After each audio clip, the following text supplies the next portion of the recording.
प्रशांत क्या कुछ जानकारी दे रहे हैं, पहले वो सुन लेते हैं। सीट है उसके लिए एसटीएफ यहाँ पर देखिए वाटर कैनन और तमाम यहाँ पर पुलिस अधिकारियों को की तैनाती कर दी गई है। ये आप देख लीजिए, ये चारों तरफ जो यहाँ पर सेंटर है काउंटिंग सेंटर के बाहर, और सुरक्षा इसलिए तैनात किया गया है कि सबसे पहला रिजल्ट यहाँ मोकामा का आना है। आप जानते ही हैं कि मोकामा में इस बार चुनाव के दौरान ही दुलारचंद यादव की हत्या हुई थी। उस हत्या के बाद यहाँ पर जो सुरक्षा है वो बढ़ा दी गई है।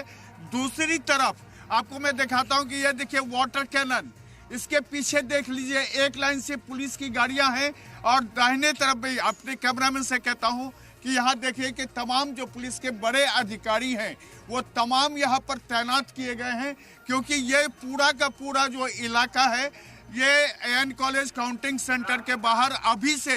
एसटीएफ से लेकर के जितने यहाँ पर फोर्स हैं उनकी तैनाती की गई है, क्योंकि मोकामा दानापुर इसके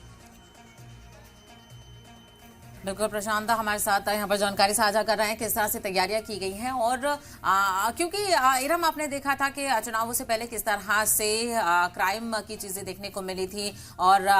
जो मर्डर की वारदात भी पेश आई थी, शायद यही वजह है कि इतनी ज्यादा चौकसी यहाँ पर बढ़ती जा रही है, कोई भी नागुशगवार वाकया ना पेश आए, इसके लिए सिक्योरिटी पूरी